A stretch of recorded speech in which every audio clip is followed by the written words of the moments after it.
Yeah, this is such a fun recipe. And actually, I can't take credit for this one. This one was given to me by a dear friend who has passed away, and hopefully she's watching from heaven, Arlene Conant, who was author of a great cookbook, Never Trust a Skinny Cook. Her husband is still around and doing fabulously, and Don, if you're watching, hello, and to the Conant family. But this is something Arlene taught me to do years and years ago. I've been doing this recipe now for about 15, 16 years. And basically, it's dinner in a pumpkin. You're doing a casserole. We're going to do a casserole in a pumpkin. And I do a lot of different types of casseroles in the pumpkin, so this is just kind of a method. So you could actually do your favorite casserole in this pumpkin, too. But this is one of my favorites. So sip of coffee, and I'm going to get to work on this. How are you today, Anne?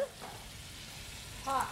Hot. Yes, she doesn't like this warm weather. She likes it when it's nice and cool. I happen to love it. And I love my pumpkin apron, by the way.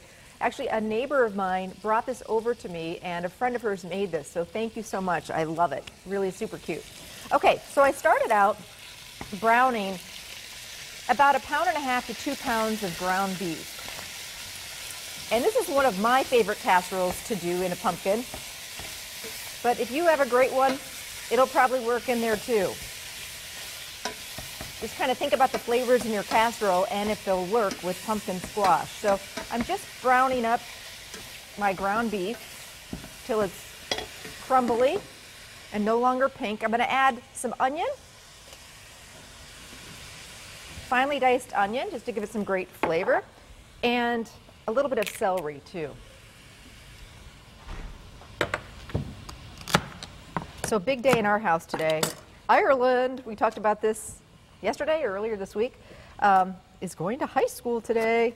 It's just shadow day, but for her, it might as well be like it's her first day of school. This morning, the first thing she said, I was up all night tossing and turning. I said, this is, just fun. You're just going to see what it's like. She's like, I know. And she had to do her hair and all that kind of good stuff this morning. And anyway, it's just kind of cute.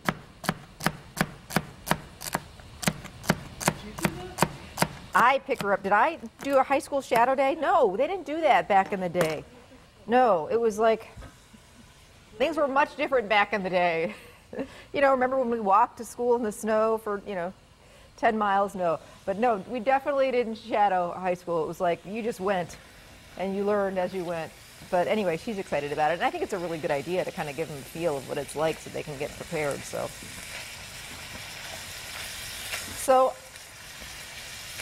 celery, onion, ground beef, and today is going to be a much better show. If you saw yesterday, we had a little bit of a snafu. Yes, I dropped a tart coming out of the oven, and I learned my lesson about that big time. Always bake your tarts on a cookie sheet so you don't have that problem. But I got a lot of really sweet messages on Facebook, and ran into somebody shopping yesterday, and she said, you know how many times I've done that? And I felt much better. So we will carry on. It's a live show most days, and you know what makes me really smile is if anybody's ever seen that movie, Julie and Julia, about Julia Child.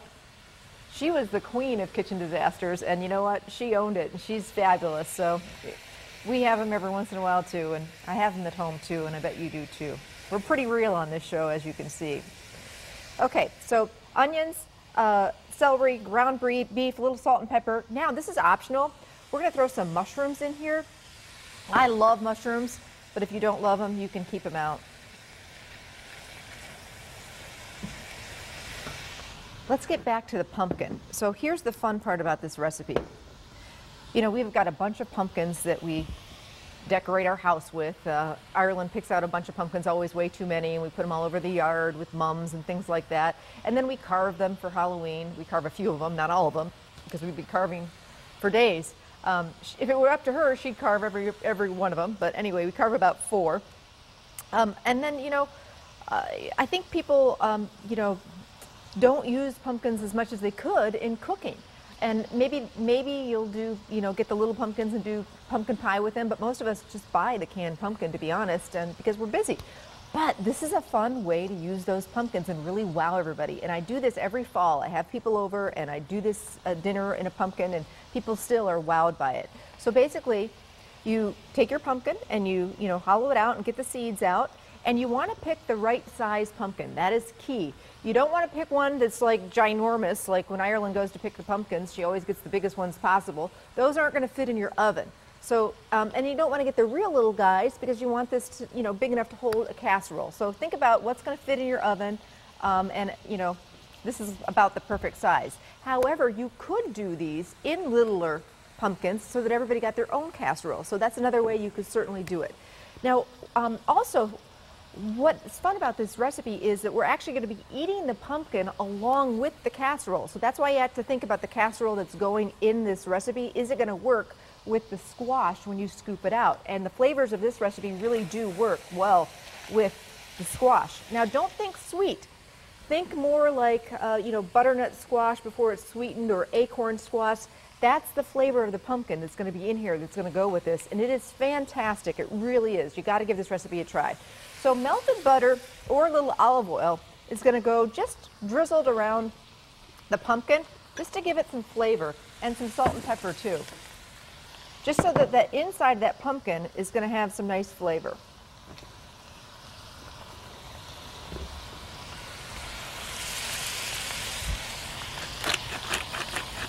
Because we're going to roast the pumpkin along, it's obviously going to cook with the casserole. All right, let's finish putting the casserole together.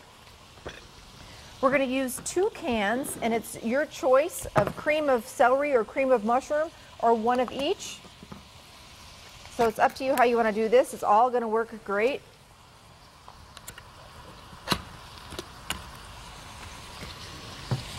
And when I do this recipe, and I do it for a dinner party, I try and keep it kind of all fall themed. So I may start out with a really nice salad with apples and cranberries, and then we'll do this for dinner. And everything's right in it. You don't really need anything else because you got the pumpkin and the casserole, and you'll see all the rest of the stuff that's in this casserole. And then for dessert, a wonderful Wowum pumpkin dessert. So you kind of stick with the theme. And we've got a Wowum pumpkin dessert coming up in the show too, so don't go anywhere.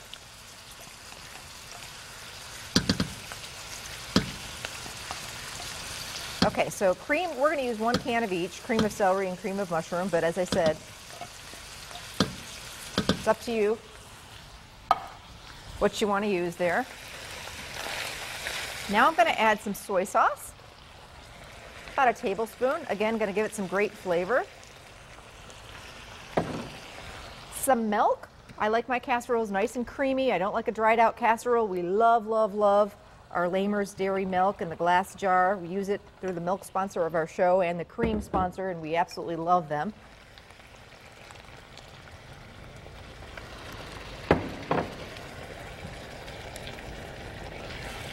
This makes the milk in here, makes it nice and creamy. Now we've got 1.5 cups to 2 cups of rice. You could use white rice, wild rice, brown rice. Sometimes I'll use wild rice for a nice fall flavor.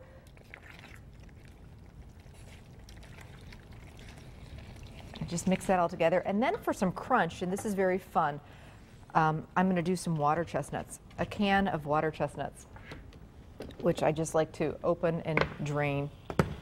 Hey, we're still looking for your ultimate Thanksgiving recipes. In fact, the contest just kicked off, so this weekend I've got an assignment for you. Get busy and enter this contest. First of all, anybody who just goes to the website and registers is eligible for we're giving away a $2,000 dining room set, which would be perfect for Thanksgiving, from Van Reedy. So go to the website and register, fox11online.com, click on the Living tab and recipes, and it'll be right there. I'm just draining these and rinsing these too, because sometimes the liquid in the can can give those water chestnuts kind of a not so great flavor. So in goes 1 can of water chestnuts, which I love because of the crunch. So anyway, we're looking for your best recipes. 4 different categories. We're looking for your best side dish recipes, and that includes appetizers. So maybe you have some really great holiday appetizer recipes, or maybe you make an amazing corn souffle or broccoli casserole to go with that Thanksgiving dinner. You name it. We are looking for fun, different, unusual sides. One of the winners that we had before were Brussels sprouts with bacon. I'm still craving those. That was just terrific. So we are looking just for fun, different, unique sides that would be great for Thanksgiving. What about the main course? Do you do your turkey a little bit differently than everybody else? Maybe you smoke it, maybe you barbecue it, or maybe you do something in your house other than turkey for Thanksgiving. Cornish game hens, ham, prime rib roast, beef tenderloin. So we want to know about your main course, what you serve on Thanksgiving that really knocks people's socks off. Stuffing.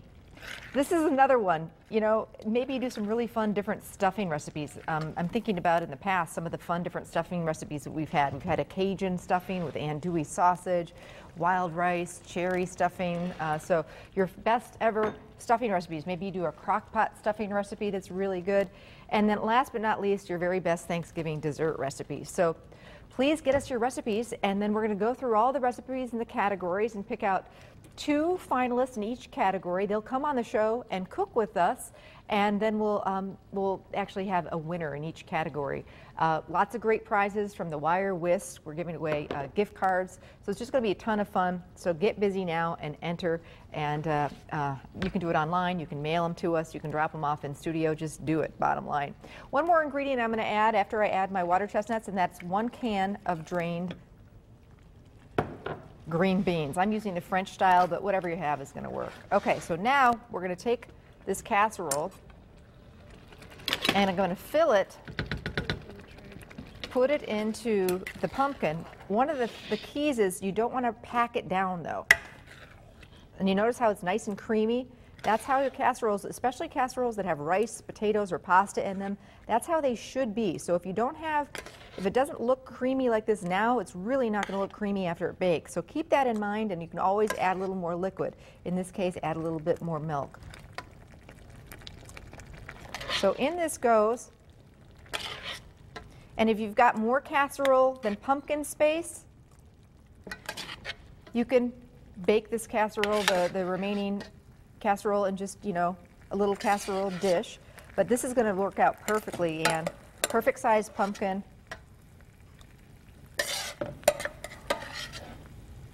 Spoon it in there. This is going to be fantastic. Okay.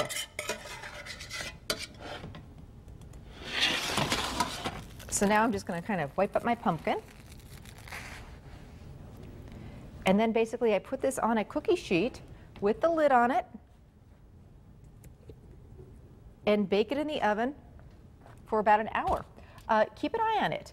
First of all, everybody's oven's different. Everybody's pumpkin size is going to be a little bit different.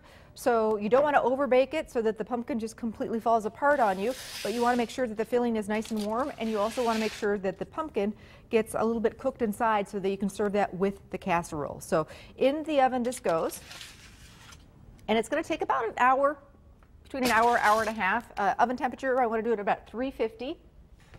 You can certainly dress this up and put like a nice breadcrumb topping on the top, or some crunchy croutons, and then, you know, bake it, put it back in the oven just to bake the top of it if you like. This is going to be wonderful as is, but I do love my crunchy, so sometimes I'll throw a little bit of a crunchy topping on the top. And this is how you serve it. You just take it to the table, either on a cookie sheet like this or on a pretty platter, and there you go. You can see it right there, and then, as I said, when you go to serve it, you just take a spoon and, yeah, look at that, how fabulous that looks.